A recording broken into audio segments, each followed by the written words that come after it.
Hello guys, कैसे हैं आप लोग। स्वागत है आपका हमारे नए व्लॉग के अंदर। आज हम इस व्लॉग के अंदर ज़ोहरान ममदानी के बारे में बात करना चाहेंगे, जो पूरी दुनिया के अंदर मशहूर हो रहा है। लोग उसी के बारे में बात कर रहे हैं, जो आपके भारतीय मूल का एक नागरिक है, अमेरिकन नागरिक है। तो उसके बारे में हम आपसे डिस्कशन करना चाहेंगे।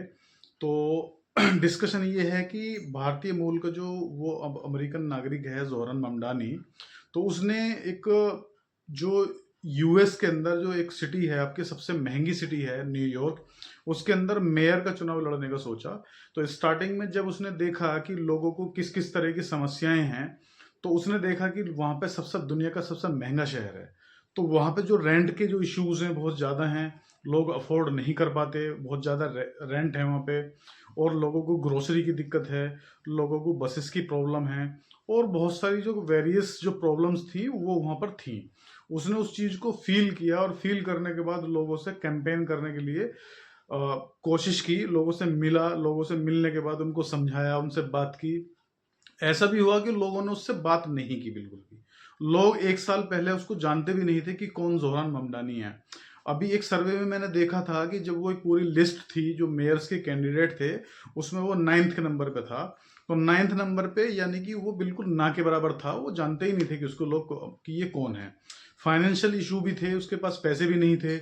लेकिन उसकी जो कामयाबी की जो एक राह थी, बहुत चैलेंजिंग वाली थी। उसने लोगों से मिलना शुरू किया, और मिलने के साथ साथ में बहुत सारी अचीवमेंट उसने ये की कि उसने लोगों से ये भी कोशिश की कि मैं ये चीज़ आपके न्यूयॉर्क के लिए करके दूंगा। तो लोगों ने उसे देखना शुरू किया कि ये जो बंदा बोल रहा है कि ये कर पाएगा, ये नहीं कर पाएगा। तो उसके साथ में उसने कैंपेन भी चलाया।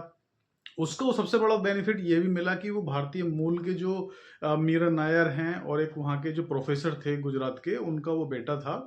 तो उसको हिंदी लैंग्वेज भी आती थी, उर्दू भी लैंग्वेज आती है, इसके अलावा उसको इंग्लिश भी आती है, और वो युगांडा में उसका जन्म हुआ था। मीरा नायर किसी फिल्म की शूटिंग के लिए आपका युगांडा गई थी। वो युगांडा में फिर उनके पापा भी थे जो वहाँ पे प्रोफेसर थे, फिर उनकी वहाँ से जॉब लगी न्यूयॉर्क। फिर उसके बाद फिर वो न्यूयॉर्क आए, और उसके बाद में उनकी शिक्षा दीक्षा वहाँ पर हुई।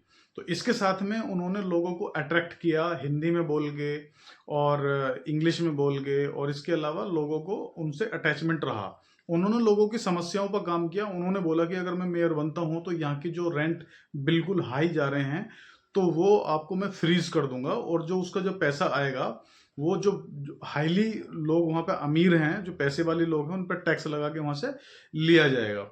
बसेस में फ्री कर दूंगा। बसेस फ्री करने के अलावा जो ग्रोसरी स्टोर हैं उनको मैं काफ़ी हद तक लोगों की सुविधा के लिए खोलूंगा। बच्चों के लिए भी उन्होंने काफ़ी फैसिलिटी की बात की।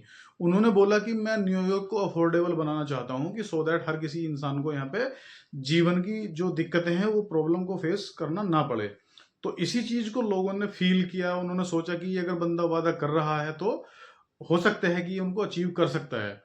तो उसने सोशल मीडिया का कैंपेन के साथ में शुरू किया अपना, और जो लोगों से मिलना शुरू किया, डोर टू डोर कैंपेन किया, पर्सनली लोगों से मिला, और हर तरह के लोगों से मिला। यहाँ तक कि जो ट्रम्प हैं वहाँ के प्रेसिडेंट, उन्होंने भी उसको निशाने पे लिया। और जो आपकी एक ज्यूज लॉबी है, और इसके अलावा आपका जो अमीर लोग हैं, उन्होंने भी उसको बहुत निशाने पे लिया। लेकिन उन्होंने अपने हंसते हुए अपने कैंपेन को जारी रखा, और लोगों की जो परेशानी थी, प्रॉब्लम्स थी, उन पर फोकस करते हुए अपने काम पे लगे रहे। और लोगों ने उनको जीत दिलाई, और आज वो अमेरिका के मेयर बन गए हैं।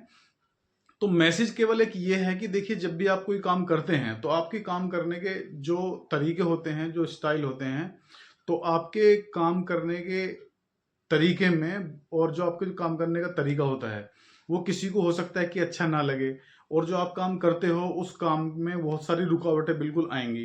तो मेरा कहने का पर्पज़ ये है कि आप अपने टारगेट को अचीव करने के लिए मेहनत करते रहिए, और आप ये देखिए कि आपके जिस भी डिपार्टमेंट में जो भी लोगों की प्रॉब्लम्स हैं, आप उनको रिजोल्व करते हैं।